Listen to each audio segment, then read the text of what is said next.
think this phone really revolutionized the rest of Samsung Galaxy S series of devices after this, because even after all these devices, especially after the S7 Edge, we pretty much got curved displays on almost every single Samsung Galaxy S and a lot of Note phones that came out, but now that kind of seems to be more of like an ultra feature or basically an ultra feature because the Note 20 doesn't have it. The Galaxy S21 is said to have more of a flat display. So it's kind of become more of a premium feature. Even for some people, it's like something they don't even want, which is pretty strange because I kind of like it, but it doesn't mean everyone else does. Now with the Galaxy S6 Edge, this was, I think, the second device to have a curved display from Samsung, the first one being the Note Edge, which I've also reviewed, I think, like 2 years ago. And with the Galaxy S6 Edge, this thing, obviously nobody should be picking it up. It has depreciated quite a bit, so some people may think it's still a good phone, but I think a Galaxy S8 is miles ahead of this phone, and I would way rather recommend that. So whatever phones else I would recommend throughout this year, I'll leave them linked down below. You guys can get them from there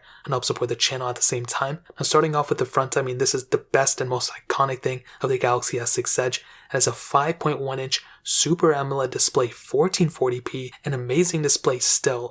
My specific units pretty much have all burn-in on it, but I remember looking at this phone without burn-in on it, and I can definitely tell you Samsung has made really, really good panels throughout the year, but specifically with the Galaxy S6 series, they knocked it out of the park. I think these ones were really the switch from, kind of like a flagship price device that's, still kind of feeling cheap in the hand to a more luxurious brand. This was the phone that pretty much switched to the S6 Edge and the Galaxy S6.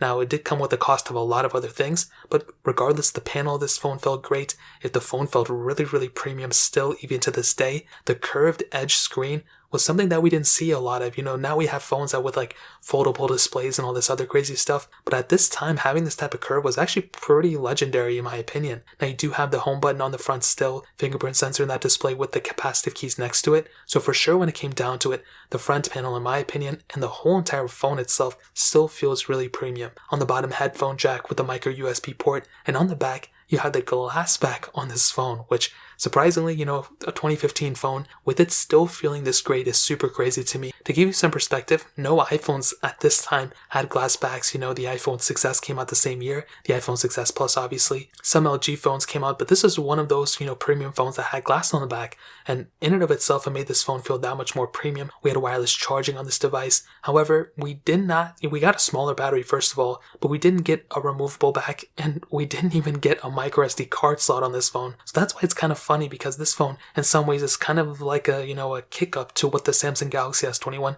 eventually did with its next model. So I think at the end of the day, this is more of a reason why the Samsung Galaxy S6 Edge may be better feeling than the Galaxy S21. But as stated before, at the end of the day, you're going to be getting a much better feeling phone from a Galaxy S21, a much more better phone, a much better performing phone, all this crazy stuff from the S21, more so than the S6 Edge at the end of the day. So in terms of that pretty much covers it up.